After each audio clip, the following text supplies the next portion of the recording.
At home. Well, She's comfortable. Well, you know it's a special place then. Special lady has to have all her accoutrements, plus all the things that she likes having with her.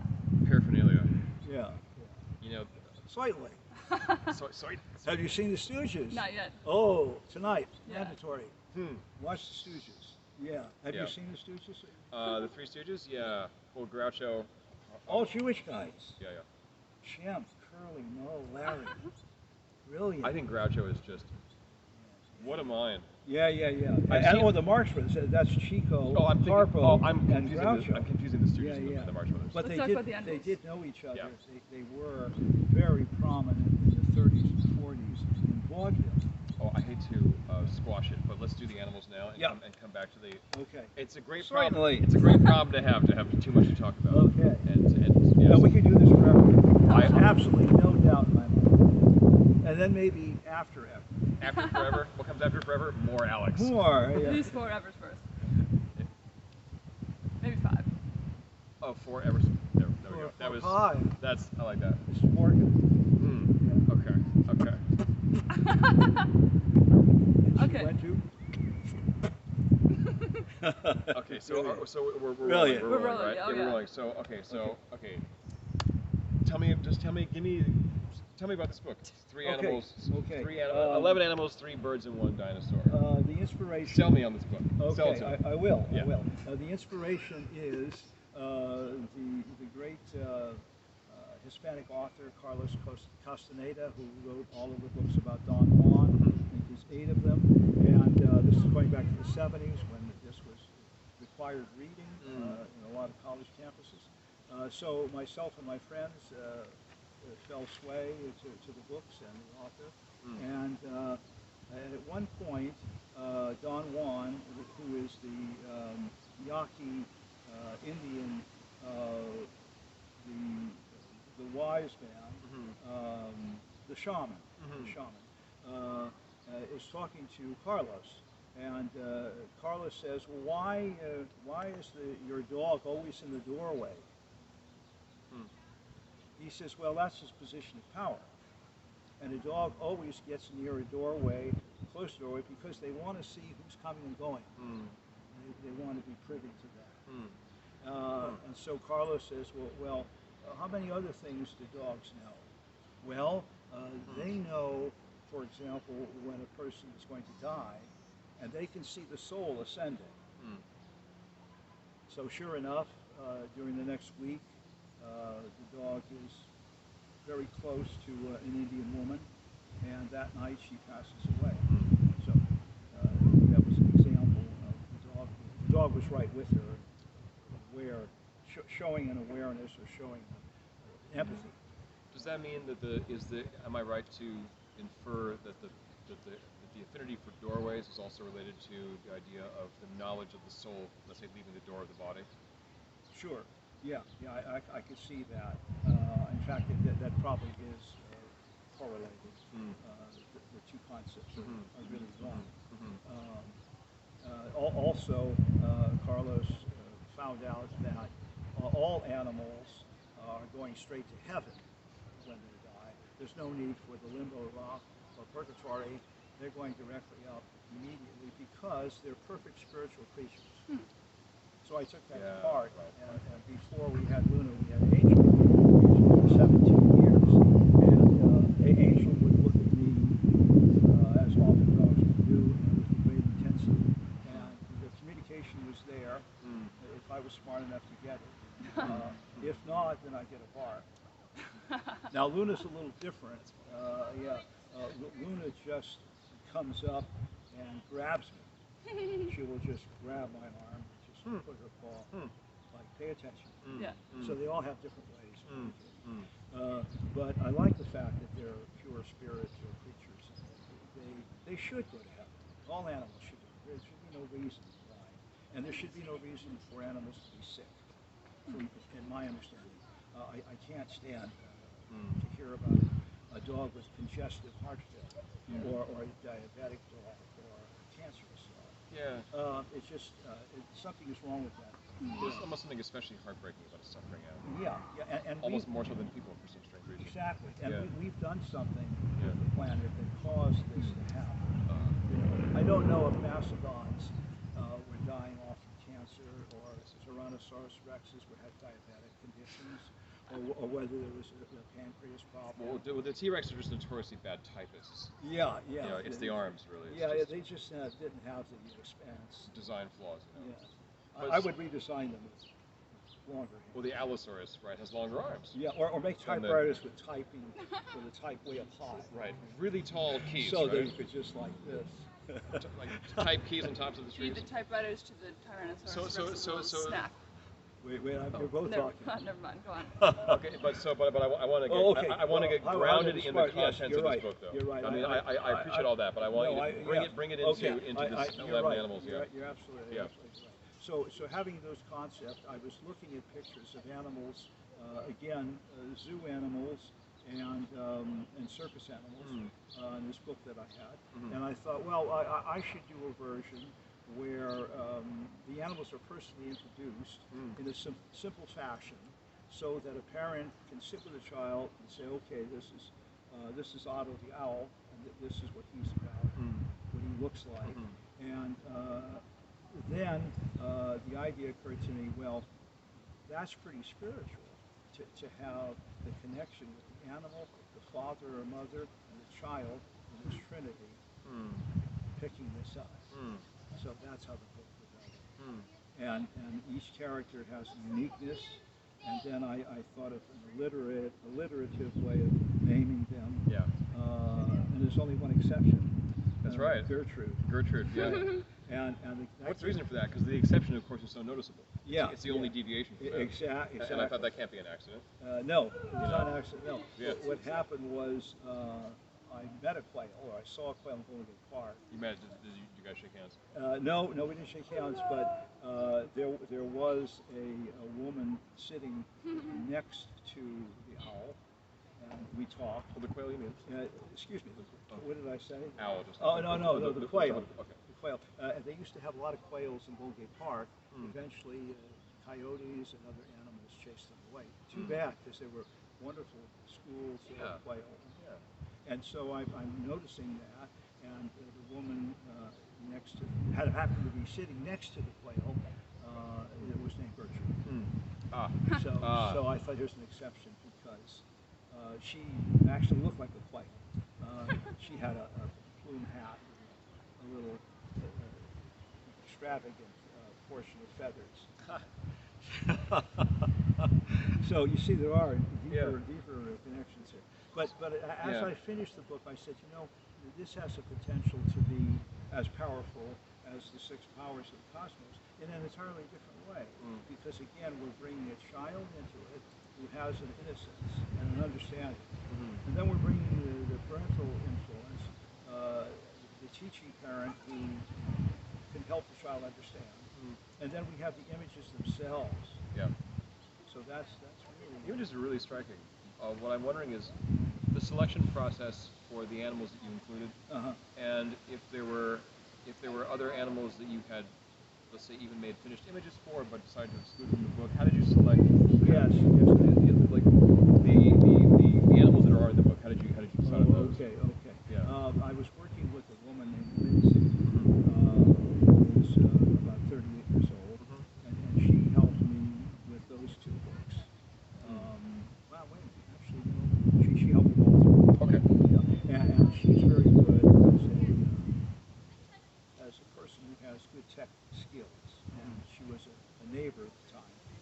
And so we became friends. In fact, she's still a member of the Zoom class. Oh, cool.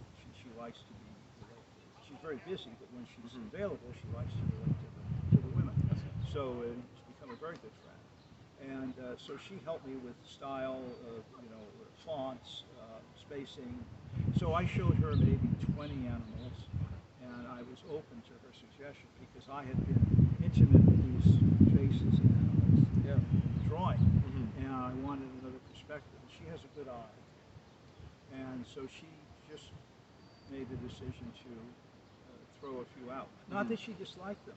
She didn't see a continuity. I imagine I was thinking that would have been the reason. Yeah. Would have been the overall coherence of the work. Right. They were good animals in and of themselves, but she didn't see this as a part of the 11 and the birds like that story of having both of animals and then some other kinds of creatures. And then finally this prehistoric creature. So the kids who had never seen that would be inspired to ask about, hey Dad, what's that? We never saw that. Well, they lived a long time ago. That kind of discussion. And the idea that some relic from this bygone prehistoric era should at least be included to remind us that the world used to be a vastly different place. Right, exactly. I mean, an unrecognizably different place. Right. Ecologically. We would not have any frame of reference. Right. The text was easy. I just started to look at some books to get a few extra ideas about the animals, some things that I didn't know. And then I thought, well, I'm 12 years old. I want this to make sense to younger kids and kids my age. So I not to be simplistic, but to choose concepts that were easily digestible. And would appeal to that age also? Right? Yeah, it would appeal to that. Yeah. And then also an adult would not feel excluded. Right. They wouldn't find it pedantic or something. Yeah. And I have had a few couples buy the book for their kids. I was going to ask you about that. And they really like it. Yeah. And the kids have their favorite animal. Do you have a favorite? Yes, my favorite is still Polly the panda. Why is that? He is probably the most pleasant. The most pleasant of all the animals. Because some of them have a little bit of an axe to grind or an aspect of their personality. For example, like the moose. They are not necessarily user-friendly. Camels, if I had a camel, I'd have to talk about it. Cantankerous camels. Yeah, they'll bite you, mean-spirited. So ostriches can be that way. The other thing I really noticed about the animals was how frequently and really unabashedly including these details about the ferocity and the gruesome manifestation of the ferocity in some of these animals, like going for the throat and attacking you, and they're dangerous and they're not your friend. Wow! And I thought it was interesting. I was glad to hear that you had good feedback from kids and their parents, because I can't remember seeing another children's book that confronted those realities of the violence of the animal kingdom. But I think I felt that some of these books aren't honest. And we have to remember that you don't lenses, right? Yeah, you don't go up to a strange dog and start petting him. Yeah. Or a wild animal. Dog and you'd like to, and he seems friendly. We have to pay attention to that. Enough parents need to teach kids how to approach a cat. A cat will scratch the hell out of you. And a tiger isn't just a big house cat that snuck out in the night. It's, So show some respect for their nature, which can include ferocity or viciousness. They're going to defend themselves. Yeah, they're going to defend themselves. They don't know and it's exciting for kids also to be exposed to, or through a book, this kind of honest and, it really grabs you and it scares you a little bit. Yeah. It reminds me a little bit of like Roald Dahl books, which I loved as a kid. Like the witches, and they're really quite frightening, and the drawings are horrifying. Right. And kids love it. It's so brilliant. I would love to have had a chance to chat with you. Because kids see these vicious behaviors in other places, but people don't often pretend that they're children material. Right. Yes, exactly. That's true. Yeah, I think kids have the right to. Yeah. How did you find out about him? Just curious. I read all of his books when I was a kid. Oh, really? I love them still. Yeah. But as you, not in your childhood. Oh yeah, no, we read them at school. My teacher read like Matilda aloud to us and the witches. Me too. Yeah. No kidding. I didn't know it was part of the curriculum. It was like during reading time, story time. Yeah, for my school too. And my parents really thought he was important to make sure that we. Wow. Yeah. I mean, I don't know about nowadays, but at least for both of us, still a very celebrated. Writer. Sure. Yeah. I'm going to have to revisit some of the books. I haven't seen them all. There are about 10, right? And some short stories. And short stories. Yeah. He had a TV show. Let's talk about this after, though. Sure. No, I'm glad you were reminded. Thank you. So Tommaso. Oh, Tommaso. Tell me about. I thought I was so almost stunned by the images. Tommaso is a spiritual being. That's what. Yeah. Yeah, and I saw him in this context of a estate sale, and I made off. Sometimes when you go to these estate sales, the best, since these people are very savvy about pricing, they're professionals, and I don't want them to know that I'm a professional. So I usually don't adorn myself this way, well, especially if I'm interested in jewelry. You're going incognito. Yeah, completely naked, which is very painful. But so I go there and very try to make myself nondescript. I'm sure it doesn't work, but I look around and I ask dumb questions. And you tell like I'm sort of a country bumpkin.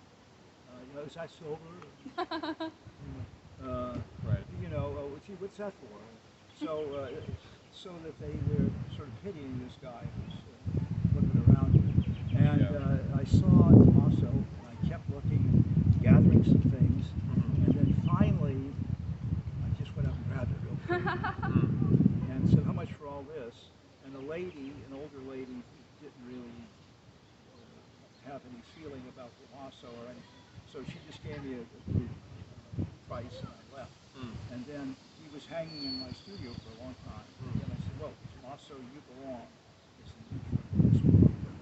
And the clarity of his eyes, beauty of his face. Yes.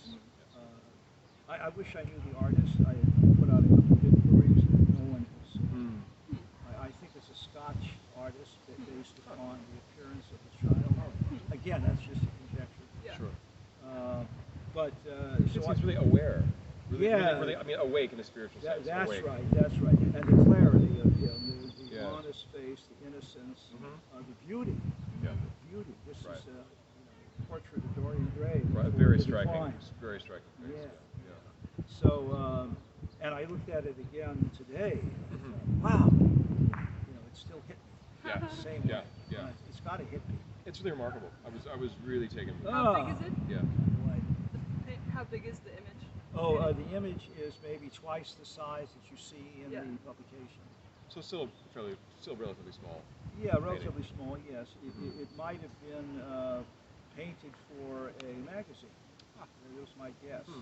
There were a lot of beautiful magazines in the 30s and 40s that had a lot of portraiture, and I have some that made me think of it. So he's guiding over the presentation of the animals. He's kind of like a saint.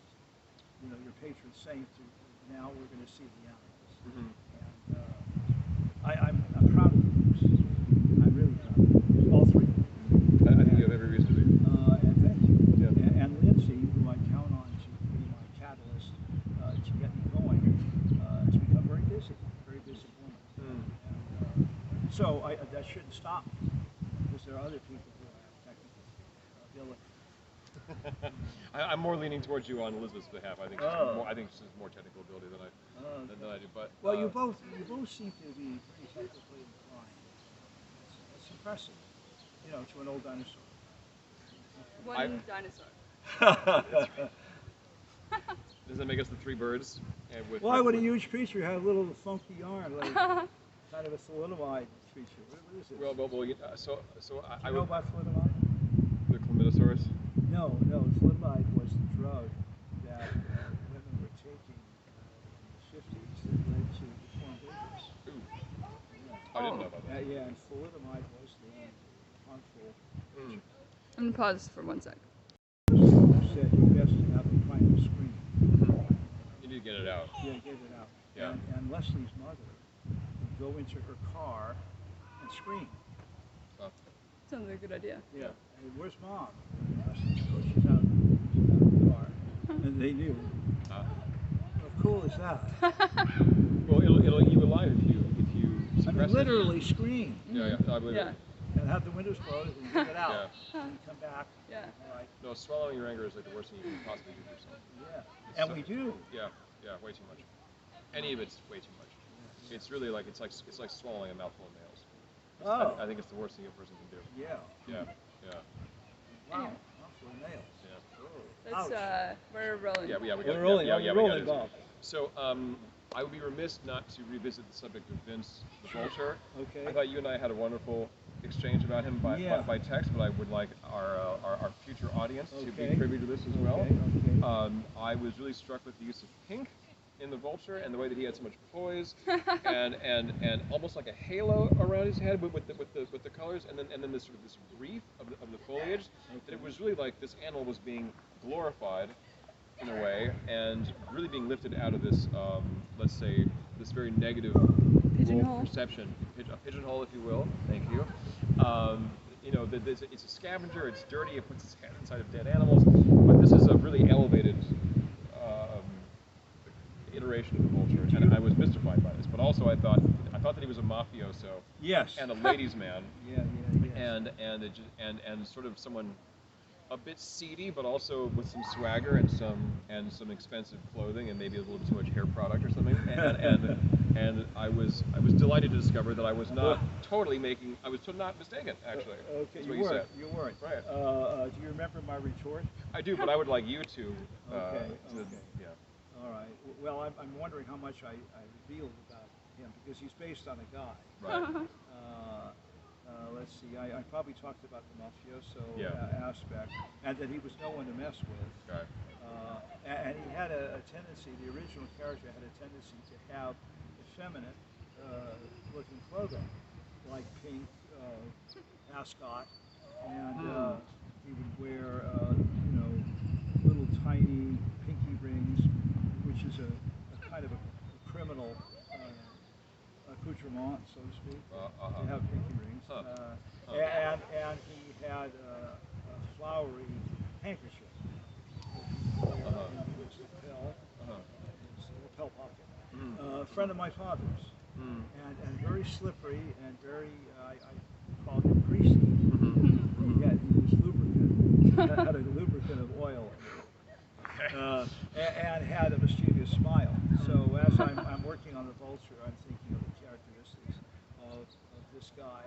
And he actually tried to teach my father how to drive a car. And that was a disaster. Really? My father and mother never drove. And it wasn't really the thing in the 40s to have your car. There was no need in San Francisco. And so they had no interest. And of course I grew up with no interest in driving and learned at age 32 how to drive. And quit. Found you had no interest still. Just not for me, right? It's not for me. Yeah, that's really interesting. Leslie is such a fabulous driver.